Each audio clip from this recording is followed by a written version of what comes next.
ട്രംപിന്റെ കുടിയേറ്റ വിരുദ്ധ നയങ്ങളെ ശക്തമായി വിമർശിച്ച മോൺസിഞ്ഞോർ എവലിയോ മെൻജിവാർ അലായെ വെസ്റ്റ് വെർജീനിയയുടെ പുതിയ ബിഷപ്പായി നിയമിച്ച് ലിയോ 14 മാർപ്പാപ്പ. നിലവിൽ വാഷിംഗ്ടൺ DC-യിൽ ഓക്സിലറി ബിഷപ്പായി സേവനമനുഷ്ഠിക്കുകയായിരുന്നു അദ്ദേഹം.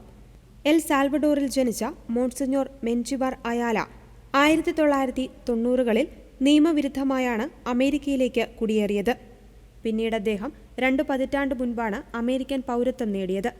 കുടിയേറ്റക്കാരോടുള്ള ട്രംപ് ഭരണകൂടത്തിന്റെ കർശനമായ നയങ്ങളെയും നാടുകടത്തൽ നടപടികളെയും അദ്ദേഹം രൂക്ഷമായി വിമർശിച്ചിരുന്നു. ഇത് വെറും നിയമപാലനമല്ലെന്നും നിയമസാധുതയില്ലാത്ത ഭീഷണിയാണെന്നും അദ്ദേഹം മുൻപ് പറഞ്ഞിട്ടുണ്ട്. വെസ്റ്റ് വെർജീനിയയിലെ വീലിംഗ് ചാർലസ്റ്റൺ രൂപതയുടെ തലവനായാണ് അദ്ദേഹം നിയമിതനായിരിക്കുന്നത്. ഇവിടുത്തെ ജനസംഖ്യയിൽ ഭൂരിഭാഗവും വെള്ളക്കാരാണ്. ലാറ്റിൻ അമേരിക്കൻ വംശജർ വളരെ കുറവാണ്. ദരിദ്രരുടെയും കുടിയേറ്റക്കാരുടെയും പാർശ്വവൽക്കരിക്കപ്പെട്ടവരുടെയും ശബ്ദമാകാനാണ് താൻ ആഗ്രഹിക്കുന്നതെന്ന് നിയമനത്തിന് ശേഷം അദ്ദേഹം പ്രതികരിച്ചു. ജൂലൈ 2-ന് അദ്ദേഹം ഔദ്യോഗികമായി സ്ഥാനമേൽക്കും. കുടിയേറ്റക്കാരോടുള്ള സഭയുടെ അനുഭാവപൂർണമായ നിലപാടാണ് ഇതിലൂടെ വ്യക്തമാകുന്നത്.